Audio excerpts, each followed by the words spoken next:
Assalamualaikum warahmatullahi wabarakatuh. Saya Rediatna Afiano Gatara dengan NIM R02201006 dari program studi D4K3 Universitas 11 Maret tahun 2020 dari kelas D. Di sini saya akan sedikit menjelaskan tentang video edukasi yang memiliki tujuan untuk memenuhi tugas UAS Ilmu Sosial Dasar dan sedikit menyampaikan informasi bagaimana solusi konflik buruh dan pengusaha serta masalahnya. Check it out.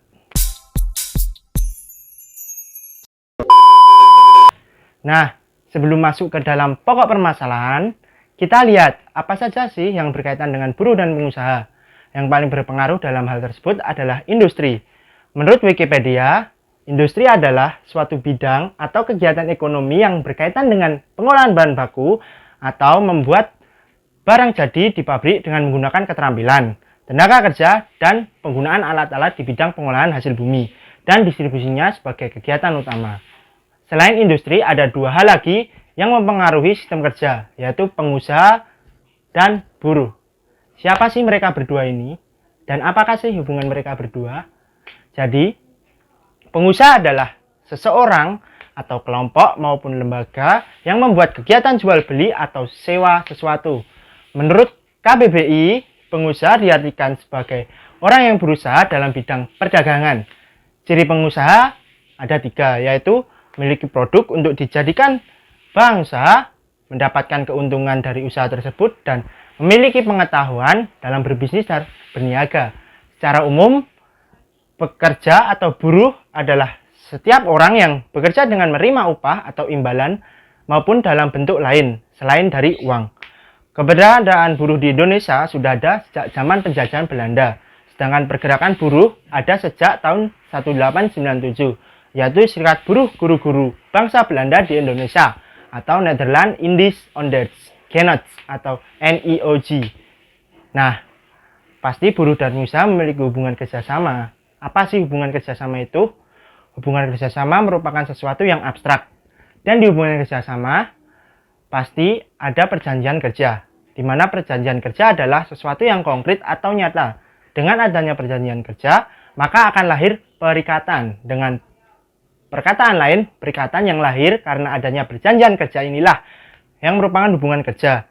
Menurut UU nomor 13 tahun 2003 tentang ketenagakerjaan, unsur-unsur hubungan kerja terdiri dari adanya pekerjaan, adanya perintah, dan adanya upah yang sudah tertera dalam pasal 1 angka 15 UUK.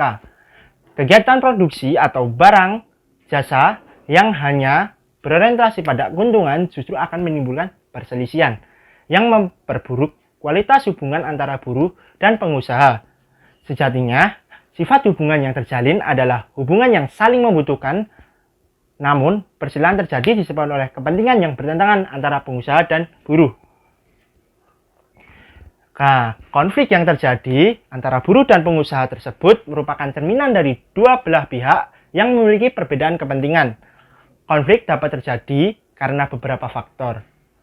Faktor pemicu utama adanya konflik yaitu rendahnya upah dan rendahnya kesejahteraan buruh. Kemudian adanya faktor ketidakpercayaan, masalah jam kerja dan lembur. Hal-hal tersebutlah yang menyebabkan permasalahan antara pengusaha dan buruh, apalagi bila pengusaha tidak bisa segera menyelesaikan atau memberi solusi atas masalah yang sedang dihadapi. Maka perselisihan akan terus berlanjut dan berujung pada demo, bahkan bisa ke tuntutan hukum. Untuk itu, perlu adanya solusi yang tentunya dari pihak pengusaha harus sadar diri akan kewajiban mereka untuk memberikan hak buruh dengan semestinya. Pihak pengusaha harus membangun komunikasi yang baik dengan buruh agar saat terjadi masalah bisa dapat cepat terselesaikan tanpa harus adanya demo maupun dari keterkaitan dengan pihak hukum. Dan untuk para buruh, mereka juga harus memahami aturan dan jangan asal mereka demo. Pasti demo harus ada dasarnya. Nah, cukup sekian yang dapat saya jelaskan dari konflik antara buruh dan pengusaha. Semoga bermanfaat bagi kalian. Dan terima kasih sudah menonton. Wassalamualaikum warahmatullahi wabarakatuh.